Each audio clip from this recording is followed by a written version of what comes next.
Have you ever walked into a room and felt like the energy shifted? Maybe someone gets special treatment while you're left wondering, why not me?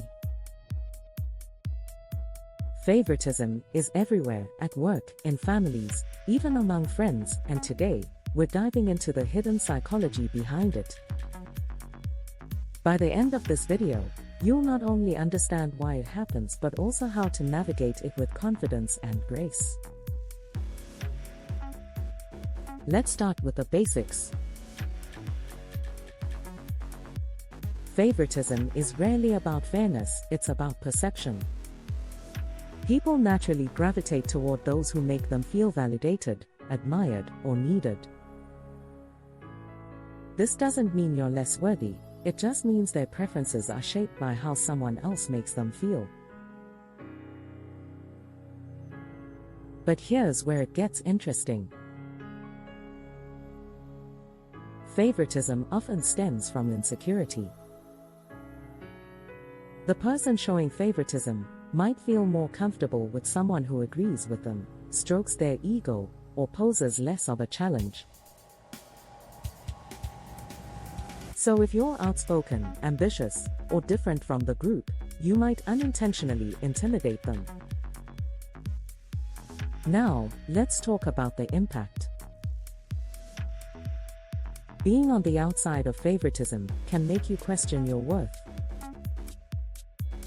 You might start to think, what am I doing wrong?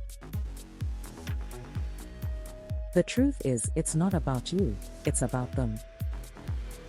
Their choices reflect their biases, not your value. So, how do you handle it? First, stay true to yourself. Trying to fit in or change who you are to gain someone's favor is exhausting and rarely works. Instead, focus on building authentic connections with people who see your worth without needing to be convinced. Second, set boundaries.